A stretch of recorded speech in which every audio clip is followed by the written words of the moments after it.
Assalamualaikum dan selamat pagi semua.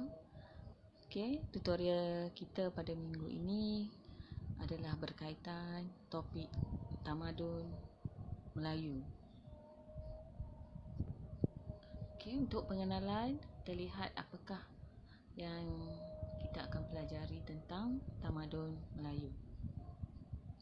Tamadun Melayu mempunyai sejarah yang lama. Sebelum kedatangan Islam dan selepas kedatangan Islam. Sebelum kedatangan Islam, orang Melayu sudah mempunyai sistem ekonomi, kepimpinan, sosial dan kepercayaan yang kompleks.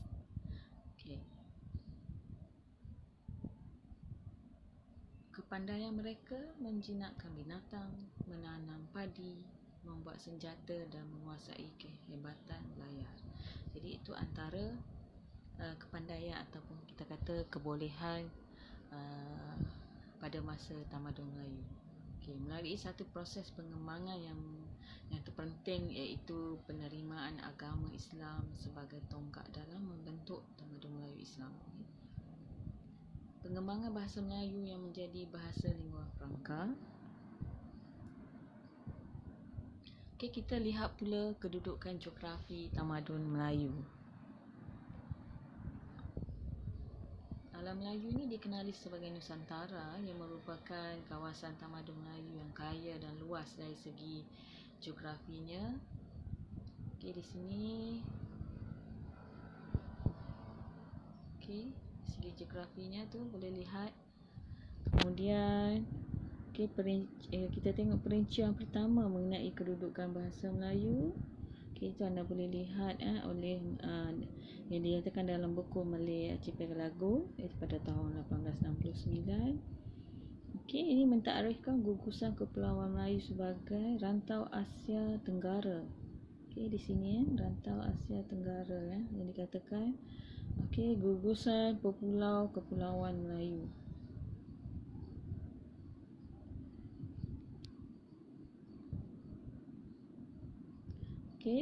Di sini anda boleh lihat gugusan. Ini di sini lihat gugusan Kepulauan Melayu.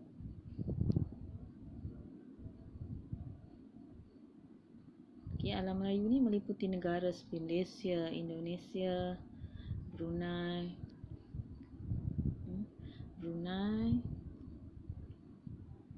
Itu anda tengok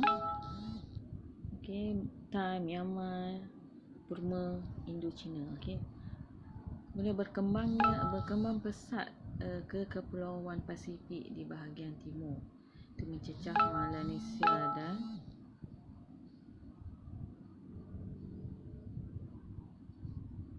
termasuk Sri Lanka. Ini semua anda boleh lihat keluasannya. Kita lihat sejarah awal tamadun Melayu dari segi etimologi. Apakah yang dikatakan ataupun yang dimaksudkan dengan Melayu? Anda boleh tengok sini. Melayu tu ialah berasal daripada bahasa Sanskrit Malaya.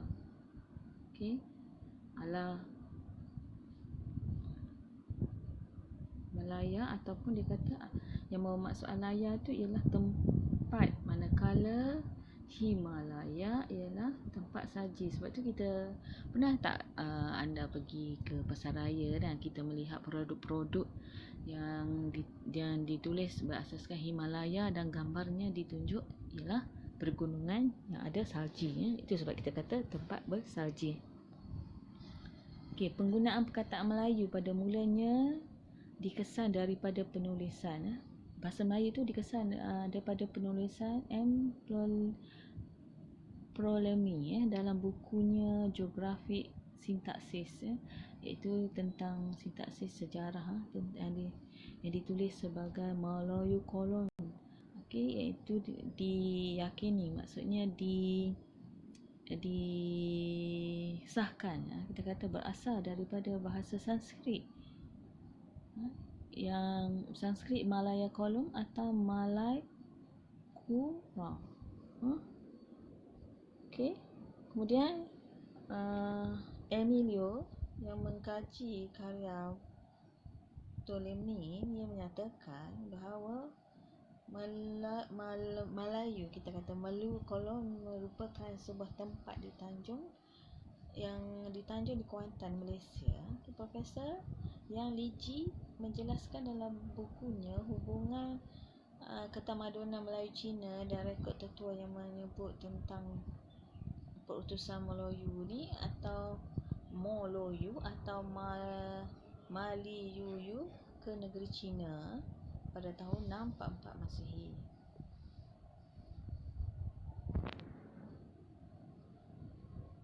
Okey, seterusnya terdapat catatan icing. Okey, apa yang anda ingat apabila saya menyebut catatan icing? Masih ingat tentang sejarah yang kita belajar di sekolah? Tentang sejarah Islam? Mungkin yang ataupun sejarah tingkatan 6 kita akan belajar apabila kita menyebut tentang catatan icing ialah catatan tentang pelayaran kerajaan yang dibawa, iaitu kerajaan Batan, kerajaan Sriwijaya, dan tentang satu catatan yang luas tentang pelayaran perkembangan ini semua. Okey, Van der Tut mendefinisikan perkataan Melayu itu berarti menyeberang. Itu merujuk kepada orang Melayu yang menyeberang. Sebab tadi saya kata catatan icing, jadi lebih kepada catatan tentang pelayaran. Okey, menyeberang atau menukar agama daripada agama Hindu Buddha kepada Islam. Okey, Melayu di Asia Tenggara. Anda lihat pula Melayu di Asia Tenggara. Terdapat dua teori mengenai asal-usul perkembangan dan permulaan bangsa Melayu. Kita lihat teori yang pertama. Teori pertama iaitu teori Yunan. Okey, sarjana Barat percaya Melayu ni berasal dari Yunan, iaitu dari selatan China. Okey, ini ialah berdasarkan teori pertama, iaitu kita kenal sebagai teori Yunan. Jadi bangsa Melayu ni berasal dari Yunan di selatan China. Okey, bahasa pertuturan yang hampir sama. Sebab apa dia kata ini? Kerana bahasa pertuturan yang hampir sama antara penduduk Yunan dengan penduduk yang mendiami kawasan Kepulauan Melayu. Okey, persamaannya dilihat dari segi kosakata. Kosakata tu perkataan lah, perkataan yang digunakan. Fonologi, okey, bila sebut fonologi tu sebutan, segi sebutan. Morfologi masih lagi dalam golongan kata, perkataan-perkataan yang terhasil itu di bawah kata apa, dan sintaksis yang bagaimana pembentukan ayat-ayat yang terhasil daripada pertuturan seseorang. Okey, kemudian persamaan budaya ni melihat pula dari segi budaya antara masyarakat Yunan dengan masyarakat Melayu dari sudut adat, adat resam seperti kepercayaan terhadap animisme. Masih ingat kalau anda semua masih ingat kuliah kedua tentang tamadun Islam saya ajar bulan lepas tentang kepercayaan animisme itu bagaimana kegiatan ekonomi melalui pertanian dan penangkapan ikan. Jadi itu antara kegiatan ekonomi yang dua. Kalau lebih senang kita kata penangkapan ikan itu lebih pada perikanan. Okey, persamaan ialah persamaan latar belakang keluarga dari segi masyarakat Yunan dan masyarakat Melayu Nusantara dari sudut sistem sosial. Kita melihat sistem sosial melalui gambaran persamaan tata cara berkeluarga dan perkahwinan. Jadi setiap persamaan itu kita boleh lihat dari segi perkahwinan ataupun keluarga. Lelaki ialah yang paling dominan, yang kuasa lah. Okay, persamaan bahan material. Apakah bahan material yang dikatakan sama itu? Seperti tembikar, senjata, tempat tinggal dan lain-lain lagi. Okay, teori kedua pula, kalau tadi teori pertama teori Yunan, okay, teori kedua pula ialah menurut sarjana tempatan dia berpendapat bahawa masyarakat Melayu ni berasal dari alam Melayu, bukan berasal dari lain-lain tempat tetapi dari alam Melayu. Okey, teori ini menegaskan orang Melayu ialah penduduk asal kawasan Asia Tenggara yang merangkumi Pulau Sumatera, Semenanjung Tanah Melayu, Pulau Jawa dan juga Pulau Borneo. Itu dikatakan alam Melayu sendiri, ya. Okey, pendapat ini menggunakan pentakrifan tapak prasejarah. Jadi bukti kita kata pentakrifan itu ialah mengukuhkan lagi teori ini ialah penemuan tapak prasejarah yang terawal di Semenanjung Tanah Melayu, iaitu tapak Paleolitik Kota Tampan, yang menunjukkan bahawa orang Melayu telah wujud di kawasan ini lebih daripada 12,000 tahun dahulu. Okey, dan bukti ini diantara daripada beberapa fakta, iaitu penemuan arkeologi menunjukkan alam Melayu sudah dihuni oleh masyarakat primitif yang berusia 35,000 tahun sebelum Masihi. Jadi cuba kita bayangkan betapa lama penemuan ini dijumpai. Okay, perkara ini menunjukkan kecanggahan dengan teori pertama, iaitu penghijrahan pada tahun 5,000 hingga 2,000 sebelum Masihi, ya. Okey, penemuan arkeologi seperti Lenggong, Tingkayu, Gua Niah, Gua Cha dan lain-lain menunjukkan wujudnya masyarakat asli di alam Melayu. Okey, jadi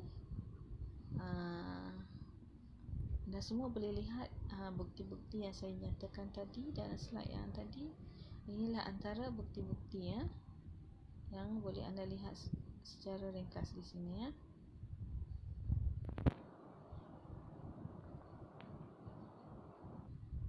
Okey, bukti yang ini pula bukti teori kedua. Bukti teori kedua. Jadi anda boleh lihat ini yang dikatakan arkeologi, ya. Kita boleh lihat apakah itu peninggalannya. Okey, asas, kita sambung pula asas pembinaan Melayu pra-Islam. Okey, jadi bagaimana, apakah asas pembinaan Melayu pra-Islam? Di alam Melayu, pengaruh peradaban India ni meluas dan berkembang pada abad ketiga. Pengaruhnya melibatkan proses proses difusi, animasi dan akulturasi yang terjadi hasil pertembungan masyarakat. Okay. Wujud istilah The Greater India atau Indianized, itu perhinduan.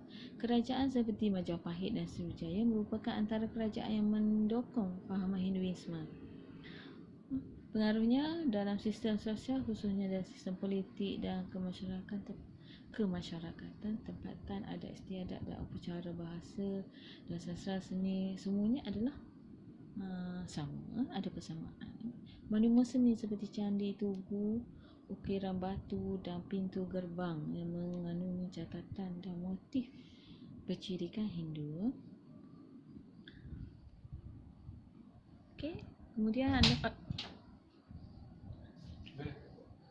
gelaran raja kepada ketua negara dan upacara pertabalan diraja pada zaman dahulu dikeluarkan oleh Brahmin. Okay, disesuaikan selepas kemasukan Islam. Jadi anda boleh lihat tanah Melayu pada abad ke-7 dan abad ke-13 di sepanjang abad ke-14 Masihi. Pelbagai unsur Hinduisme mulai terhakis lantaran penerimaan penduduk terhadap ajaran agama Islam. Okey, fakta pembentukan tamadun Melayu. Jadi anda boleh lihat ada 4 fakta pembentukan tamadun Melayu, iaitu kemunculan awal pusat-pusat kerajaan Melayu, penguasaan teknologi pertanian, penguasaan laluan perdagangan, pembentukan empayar pra-Islam. Ada 4. Yang ini yang saya terangkan satu persatu, iaitu munculnya pusat kerajaan Melayu awal. Jadi anda boleh lihat apakah yang dimaksudkan di bawah kemunculan pusat kerajaan awal tu, iaitu Kedah Tua. Munculnya kerajaan awal Kedah Tua, Langkah Suka dan Gangga Negara. Kemuncak kepada pertumbuhan tamadun Melayu awal ialah perkembangan empayar Sriwijaya dari abad ke-7 hingga abad ke-14. Okey, Empayar Melayu Melaka mencapai kegemilangannya pada abad ke-15. Jadi gemilangnya pada abad ke-15. Okey, dari segi penguasaan teknologi pertanian ialah pertanian, perikanan, pertanian, perikanan, pertukangan, peternakan dan pemburuan binatang serta penanaman pokok buah-buahan. Jadi kita lihat maksudnya di sini dari segi penguasaan ekonomi ini telah ada teknologi untuk melaksanakan dalam bidang-bidang tersebut. Masyarakat digelar sebagai masyarakat agrarian. Kerajaan Funan dan Kerajaan Angkor pada masa itu. Sungai Mekong menjadi nadi utama kepada sumber air. Jadi sumber air untuk segala aktiviti ekonomi tadi ialah daripada Sungai Mekong. Kegiatan asas pertanian telah diperluas. Okey, kemunculan kerajaan Melayu awal. Jadi yang kita boleh lihat ini yang dikata kerajaan Melayu awal yang dinyatakan tadi. Okey, kerajaan Ganggar Negara Langkah Suka dan Kedah Tua yang kita boleh lihat yang di sini ialah kota. Ini bila kita kata kita sebut binaan kota, jadi kita boleh lihat dari situ. Dan manakala kerajaan kata Kepulauan Indonesia ialah kerajaan Kutas, Wijaya, Kerajaan Sunda, Singasari dan Majapahit. Jadi kita boleh lihat penemuan ini tentang kewujudan kerajaan Melayu awal tu. Okey, jadi ini antara keluasan empayar yang saya nyatakan tadi. Okey, kemudian penguasaan laluan perdagangan. Jadi kalau kerajaan dahulu memang ekonominya ialah melalui perdagangan. Okey, kita melihat perluasan antara penguasaan laluan perdagangan memainkan peranan penting sebagai pusat persinggahan pedagang-pedagang serta pengumpulan dan pengagihan barangan dari Balimu. Bukti arkeologi pelabuhan di Lembah Bujang. Buktinya terdapat penemuan arkeologi di Lembah Bujang, Kedah dan di Kuala Selising yang wujud seawal 2500 tahun lalu telah mengendalikan perdagangan jarak jauh melalui Selat Melaka. Dan juga kerajaan Sriwijaya itu penguasaan laluan. Pembentukan empayar pra-Islam. Pengaruh Hindu-Buddha berkembang di Asia termasuk sistem pemerintahan Melayu tradisional, konsep raja dan kerajaan adalah istilah yang dipinjam daripada kebudayaan Hindu. Jadi kita melihat konsep negeri atau negara adalah perkataan Sanskrit. Negeri dan negara, konsepnya itu adalah terhasil daripada perkataan Sanskrit yang bermaksud masyarakat yang dalam suatu daerah secara berkawasan. Rakyat biasa mereka terkenal dengan ketaatsetiaan yang tinggi atau akur segala keputusan istana. Jadi rakyat ni memang akur kepada keputusan istana. Jadi ini yang kita boleh lihat penguasaan teknologi pertanian. Pada peringkat ini masyarakat digelar masyarakat agrarian. Tadi antara contoh kerajaan agrarian ialah kerajaan Funan dan Angkor. Okey, anda boleh lihat mana dikatakan sebenarnya Sungai Mekong menjadi sumber utama air kepada hasil ekonomi. Okey, ini kita boleh lihat penguasaan laluan perdagangan. Kita melihat kapal-kapal sepanjang kawasan itu. Jadi anda boleh lihat dikata pelabuhan Enterport ni memainkan peran penting sebagai pusat persinggahan pedagang serta pengumpulan dan penagihan barangan dari barat ke timur berdasarkan bukti arkeologi yang dinyatakan yang dijumpai di Lembah Bujang, Kedah dan Kuala Selising yang wujud awal tahun 2500. Okey, pandangan semesta tamadun Melayu. Okey, ini antara yang penting pandangan semesta tamadun Melayu ialah antara fakta yang penting yang perlu anda ingatlah. Okey, selalunya akan ada dikeluarkan dalam soalan peperiksaan. Jadi dia kata sebelum Islam bertapak di alam Melayu, masyarakat Melayu ni mengamalkan kepercayaan animisme. Seperti yang saya nyatakan tadi, ini akan berulang-ulang. Kemudian pada abad ketiga ni masyarakat Melayu menganut agama Hindu-Buddha. Masih lagi menganut agama Hindu-Buddha. Kerajaan awal Ayutthaya, Champa, Sriwijaya ni kerajaan besar yang menganut agama Hindu. Kedatangan Islam ke alam Melayu telah mengubah lanskap alam Melayu. Kerajaan Islam pasal dan perlak. Okey, kedatangan Islam membawa konsep tauhid dan dengan mempercayai Tuhan yang satu. Islam berubah cara berfikir masyarakat. Bila Islam datang, dia mengubah cara berfikir masyarakat. Okey, pandangan semesta ni merupakan satu konsep ataupun cara manusia itu melihat dirinya dan dunia persekitaran yang menjadi panduan dalam mencapai kehidupan yang bermakna. Okey, pandangan semesta Melayu berpusat kepada manusia. Okey, terhadap alam dan juga kehidupan mereka. Itu yang kita kata sosial dan bukan sosial. Pandangan dunia Melayu ni dia merupakan aspek merangkumi pandangan terhadap alam nyata yang meliputi pandangan dan persepsi terhadap objek. Okay? Alam gaib yang dia kata alam selepas mati. Itu semua kita percaya. Saya yakin setiap agama percaya alam selepas kematian. Kalau bagi beragama Islam kita katakan akhirat, dunia alam akhirat. Okey, suasana manusia yang meliputi pandangan terhadap orang lain dalam rangka hubungan kita mereka, we they. Evolusi pandangan semesta Melayu secara umumnya boleh diklasifikasikan. Jadi pandangan semesta Melayu ni kita boleh evaluasikan kepada dua kategori, iaitu zaman pra-Islam, zaman kedatangan Islam. Zaman pra-Islam ni sebelum kedatangan agama Hindu Buddha dan semasa kedatangan agama Hindu Buddha. Okey. Okey, kemudian yang kedua tu zaman pra-Islam. Selepas kedatangan Islam ke alam Melayu, tamadun Melayu telah dibina semula berdasarkan wahyu dan berantingkan 6 dasar pandangan semesta dan prinsip tamadun. Okay. Apakah yang dikatakan 6 ranting tadi? Iaitu akidah. Akidah iaitu trust, keimanan dan ketakwaan. Iaitu tradisional disesuaikan dengan dasar-dasar akidah Islam. Allah sebagai pencipta, mencipta dan mentadbir alam dengan bijaksana, mencipta alam dunia dan alam akhirat. Manusia diamanah untuk mengurus alam. Kita sebagai manusia ni hanya sebagai hamba yang diamanah untuk menjaga alam.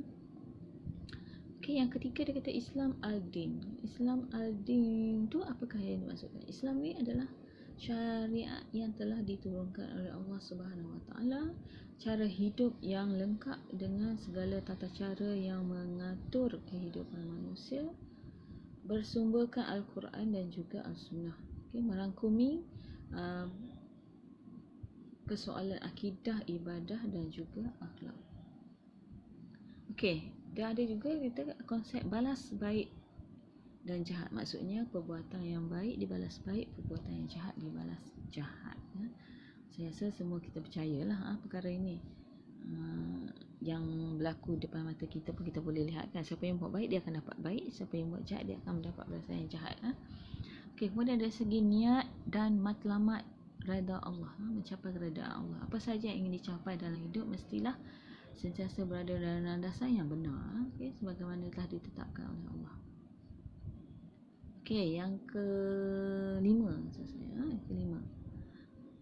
iaitu kesempurnaan iman. Nilai yang tinggi itu membentuk peribadi insan yang beriman, beramal soleh dan berakhlak mulia.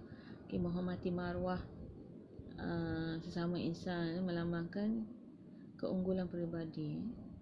Jadi kita tengok sempurnanya iman. Bersederhana dalam kehidupan. Dalam Islam ni dia meminta supaya manusia ni bersederhana dalam kehidupan, tidak berlebih-lebih. Kalau kita adaptasikan dalam kehidupan kita seharian ni, bersederhana ni maksudnya kalau kita sudah ada telefon untuk kemudahan kita, jadi tidak perlu lagi kita nak ada 2-3 telefon. Jadi cukuplah satu telefon. Itu maksud bersederhana. Okey, kita lihat pula kebudayaan Melayu. Apa kebudayaan Melayu ni? Dunia kebudayaan Melayu ni kebudayaan manusia daerah alam Melayu yang termasuk dalam Kepulauan Melayu. Mempunyai banyak persamaan dari segi bahasa, seni, percayaan dan lain-lain.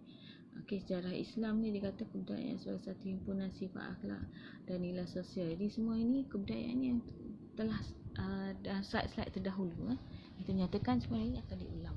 Jadi anda boleh baca secara terperinci. Jadi dikata peradaban dan budaya Melayu dapat dinyatakan seperti berikut. Ketaatan kepada sultan, berpegang teguh kepada adat resam, muliakan ibu bapa, utamakan hubungan keluarga, saling menghormati, meraihkan tetamu, timah rasa, bersopan santun, bermusyawarah. Okay. Islam di alam Melayu.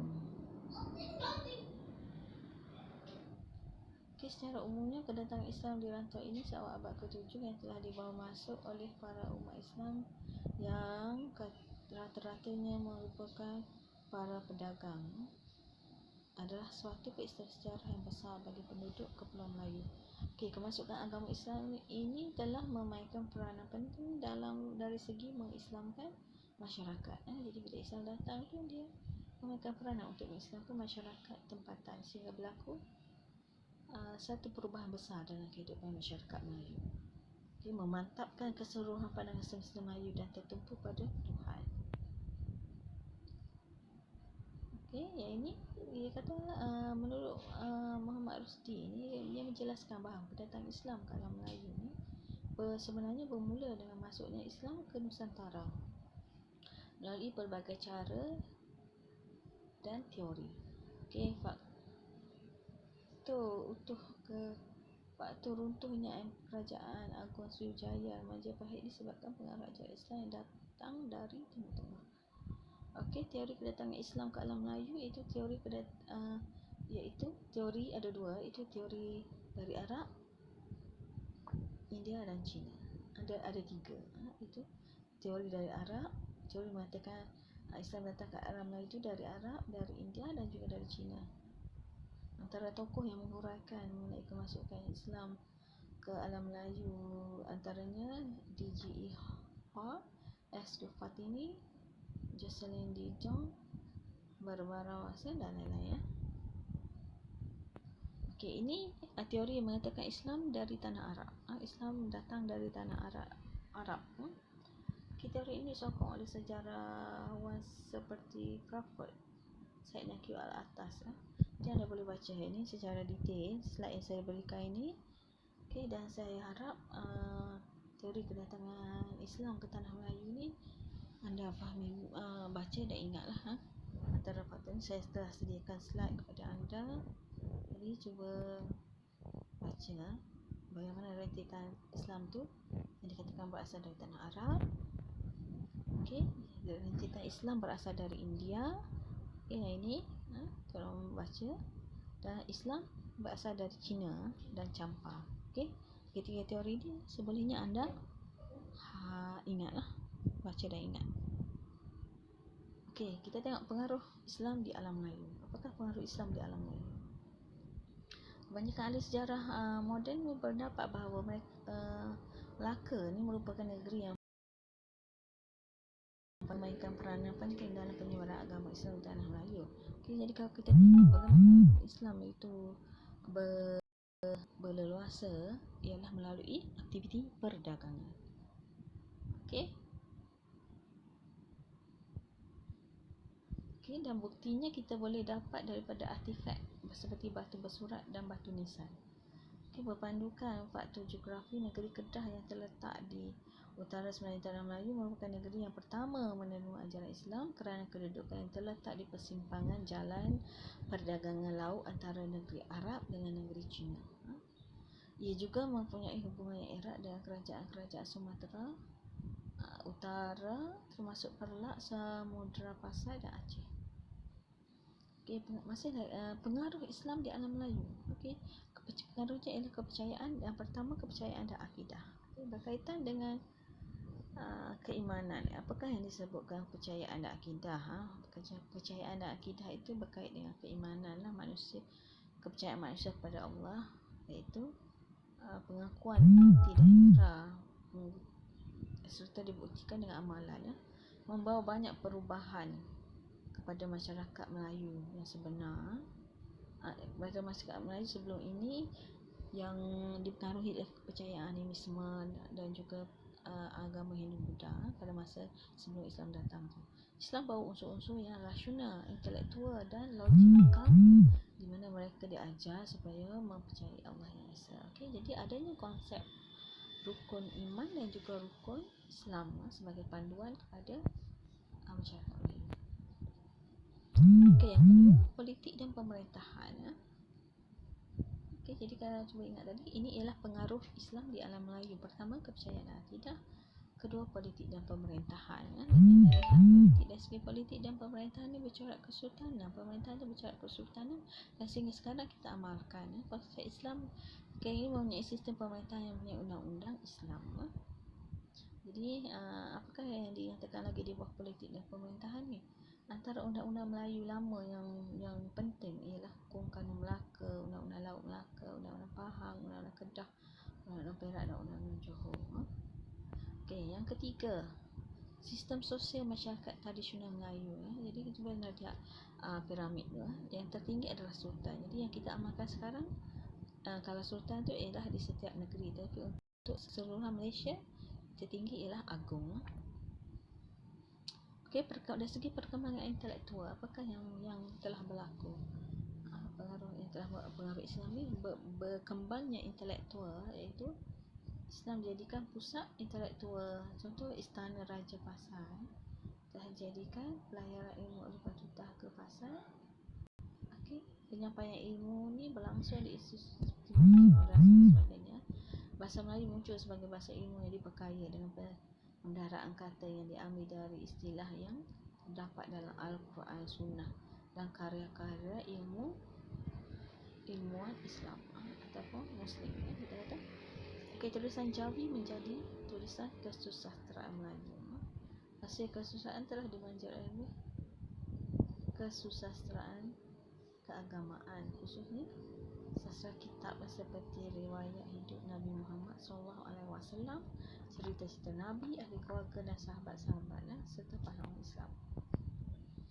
Islam dalam perlembagaan Malaysia. Okey, ini yang berlaku di negara kita sekarang lah.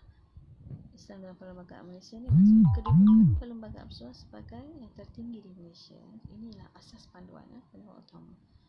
Okey, berkait rapat dengan sejarah Islam yang sekian lama bertapak di tanah Melayu.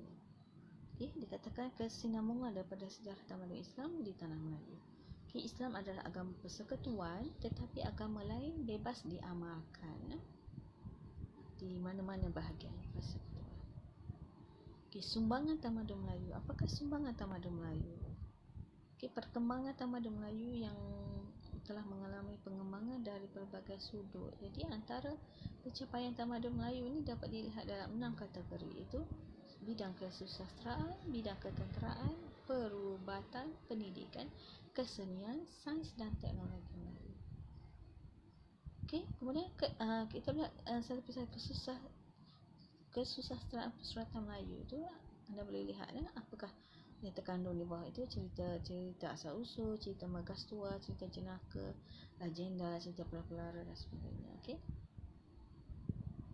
Pada era selepas kedatangan Islam, kita boleh lihat kitab-kitab yang terhasil, penulisan bercorak undang-undang. Ketenteraan dan pertahanan. Dari segi ketenteraan dan pertahanan, sejarah mencatatkan keunggulan Kerajaan Pahit dan Melaka telah berjaya meluaskan kuasa kerana mempunyai organisasi ketenteraan yang teratur. Itu adalah pencapaian lah. Kita dapat lihat peralatan perang yang digunakan dalam peperangan terdiri daripada senjata tradisional keris, sundang, parang, badik, tambak, lembing. Itu antara digunakan dahulu lah. Itu antara senjata utama. Kita lihat dari segi perubatan, apakah kemajuan yang telah dicapai. Kata sebuah buku perubatan Melayu telah diterjemahkan ke dalam bahasa Inggeris. Ubat-ubat tradisional pula adalah bersumberkan daun dan akar kayu.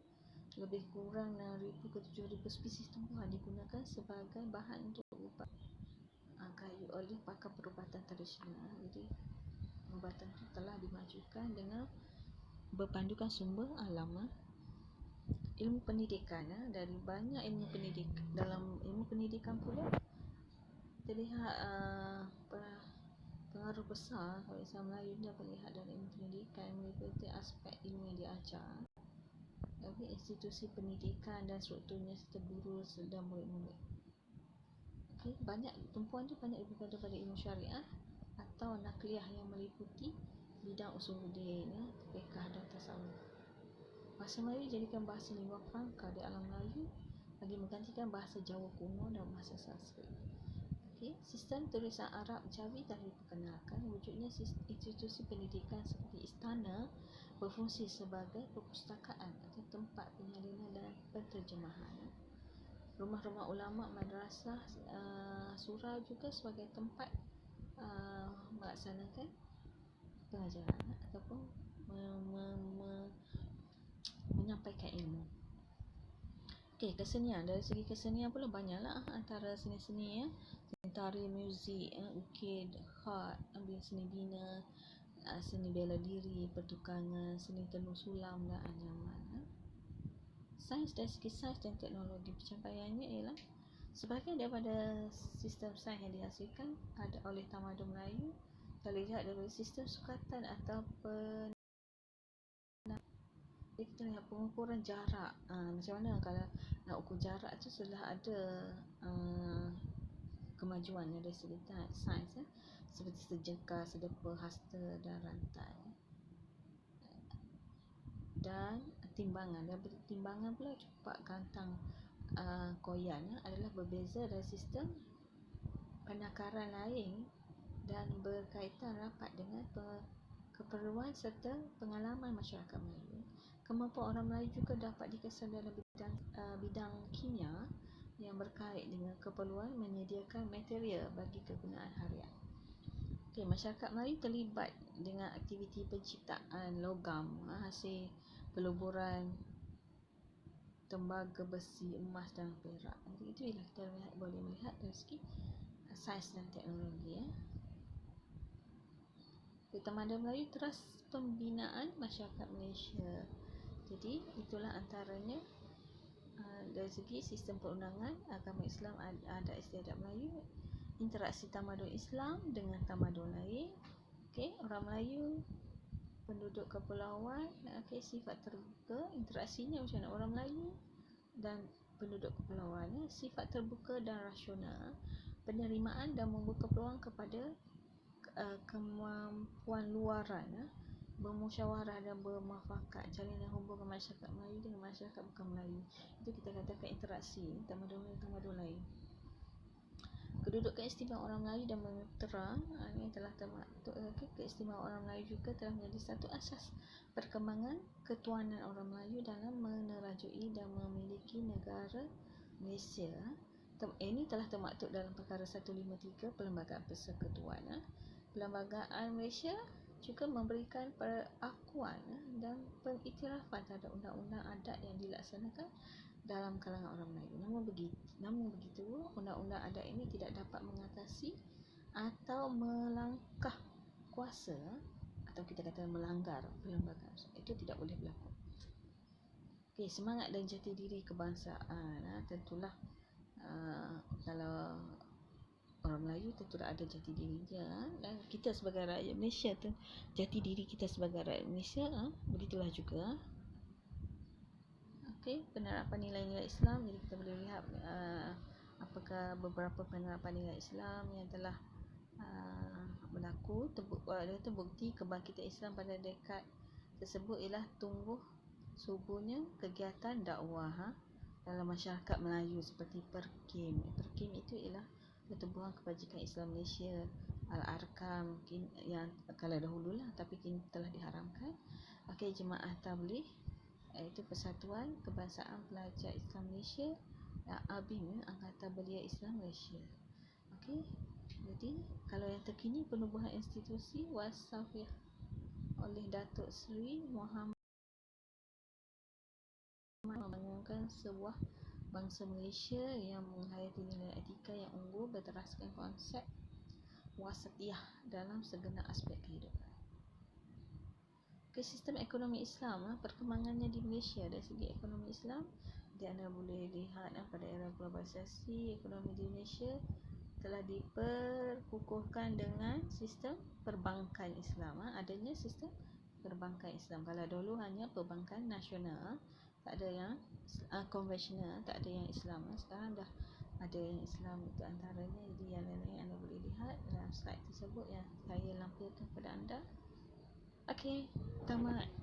Okey, saya harap anda teliti setiap slide yang saya berikan untuk pemahaman yang lebih dan juga boleh baca modul. Okey, slide ini bahan-bahannya adalah diambil daripada modul yang dibekalkan kepada anda untuk kursus TITAS. Okey semua, kita akan berjumpa lagi. Kalau masih lagi dalam talian, saya akan cuba dengan cara yang lain pula. Okey.